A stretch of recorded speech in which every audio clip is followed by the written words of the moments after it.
Today on the Bass Pixies Double Bass tutorials, we are going to look at the single slap.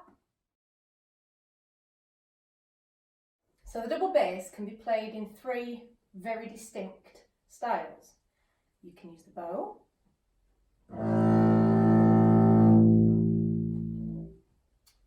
you can play pizzicato,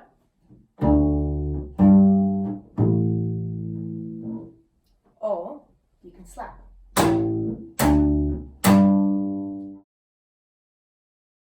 The slap technique is where you play a note on the double bass and also there is a slap sound that happens at the same time, like this.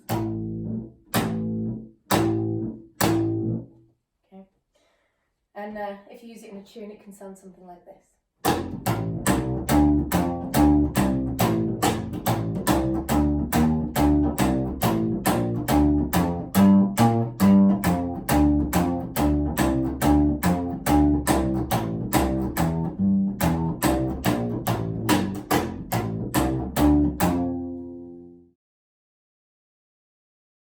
So we want to look at how to play the slap.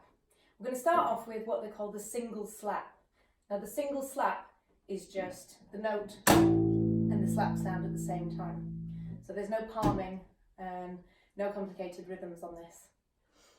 The single slap is played with your first two fingers, and it's played by pulling the string and letting it hit back against the fingerboard, like so. So there's a few little details in playing a single slap. So the first thing is we're going to use the pads of our first two fingers just slightly hook under the string and pull back. And we're sort of not pulling out. We don't want to be pulling directly outwards. You're sort of almost pulling towards yourself a little. It's a much more efficient movement and it allows you to get your speed up a little bit more. We're also not going to put our hand 5 miles away from the bass. It's just a small movement here, okay? And you want to stay as relaxed as possible. So you want a relaxed hand, a relaxed arm, relaxed shoulders. Your body wants to be as fluid as possible while you're doing this technique. Last thing to think about in the single slap is where you land your hand after the slap. So you want to land your hand with your fingers just slightly over the string that you're going to play next. If I'm moving from a D to a G on open strings, I will slap the D and then land my hand so my fingers are just past that G string. It would be no use if I was going from a D to an A, okay, there'd be no use me landing my fingers over here to pull it back to the A. So looking at the slap closely, I'm going to place my hand on the string so my fingertips are just overlapping the string I'm going to play. I'm going to very slightly hook the string and then pull, not outwards, but more towards myself.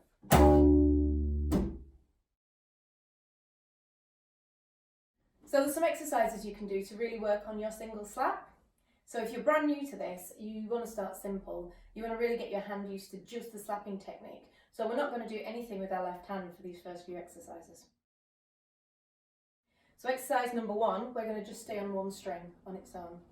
And we're going to slap, rest, slap, rest, slap, rest. So the coming back to rest is muting the string, which is something that works for quite a lot of tunes. It gives it a really catchy, edgy sound. So we're just going to do 1, 2, 2, 2. And then we're going to move to the G string, because doing each individual string on its own is really important, because each individual string will feel slightly different. The angle of your hand will be different. The height of the action under here will be different. So you want to practice each string individually until your accuracy is really high on each string.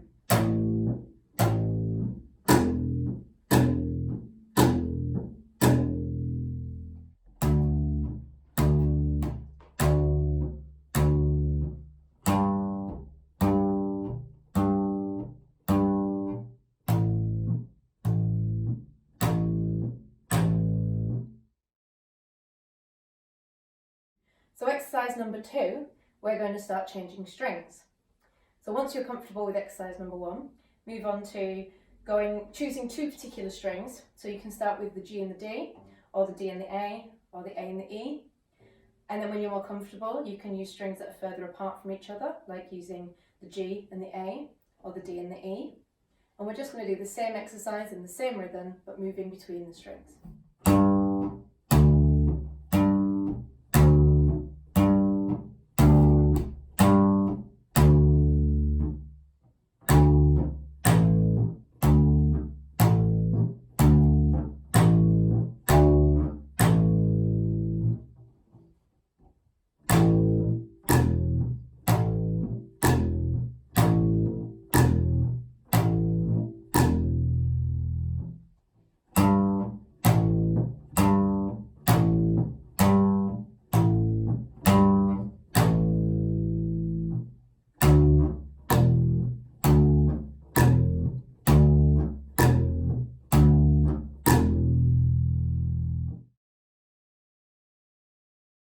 Exercise number 3, we're going to practice with all of the strings.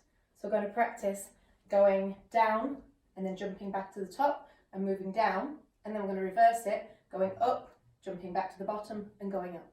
And it'll look a little something like this.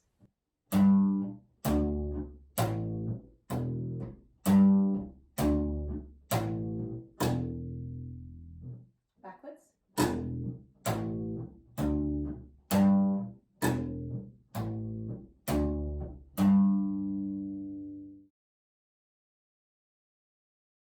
Exercise number 4. If you look on my videos, there's a tutorial for a 12-bar blues. If you already know how to play the 12-bar blues, then you can use any left hand technique. So all we're going to do at the moment is we're going to use the root and the fifth to play a 12-bar blues. It goes something like this. This is in the key of E.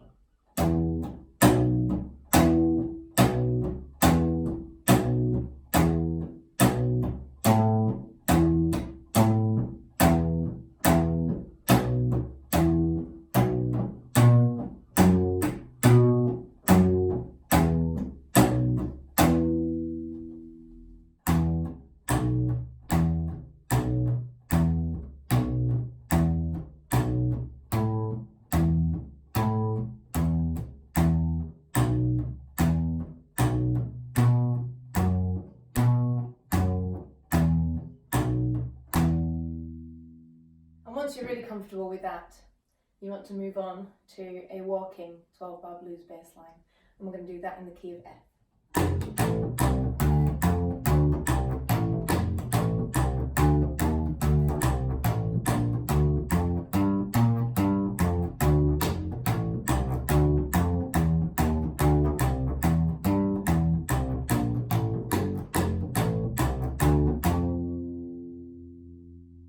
So throughout your exercises, there's a few little tips. Number 1 is don't rush. Don't move on to the next exercise until you're really comfortable with the first one. Take your progression really seriously.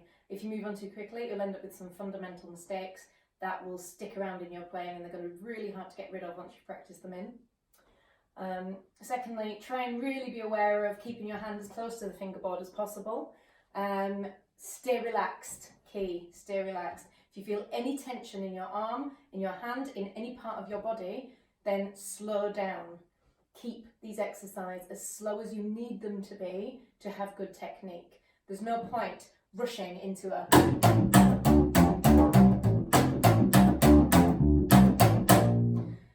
before you're ready to do so, because if you start trying to do something really, really fast before your body's ready to do it, you'll end up building up tension, and in the long run that will hinder your speed. So when you're looking at double and triple slapping, you will struggle a lot more because your body will be very tense.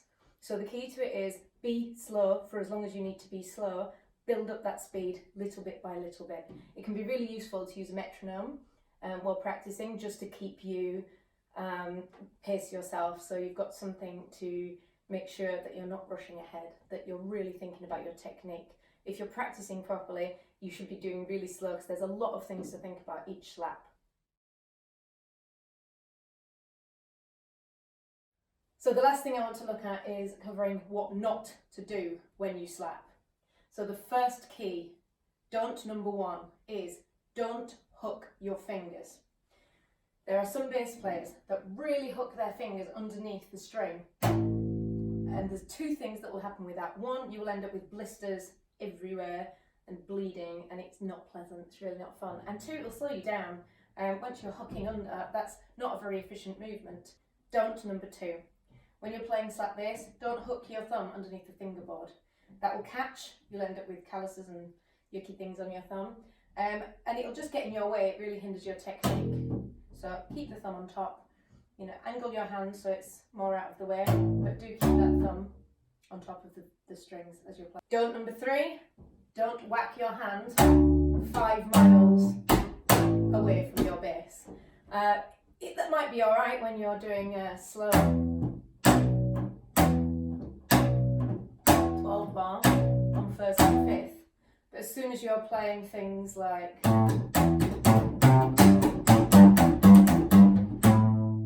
you're going to really struggle to get that speed up and your slaps in if your hand is all the way back here every time. So start as you mean to go on, keep your hand close to the fingerboard when you do your slaps. Don't number 4. Now this one's mostly for the girls, but it'll apply to some guys too. Don't grow massively long nails. If you have talons on your hands, or false nails, or anything like that, you're not going to be able to play the double bass. On left hand, you know, it's really obvious, the nails are going to get in the way. Right hand especially, you're going to catch them on the string, they're going to break, it's going to pull, they're going to really get in the way of your technique. This is about the longest I can keep my nails. Anything longer than this, and it really hinders my technique. So for you girly girls out there, I'm really sorry. If you want to play bass, you're going to have to go for the short nails. You can always stick false ones on when you're on for a night out, but for playing, short nails is a must. So thank you for watching my video this week, and I hope you've learned something. Please comment below and give me feedback, any questions, anything. Always love to hear from you all. I hope you've enjoyed it, and tune in next week.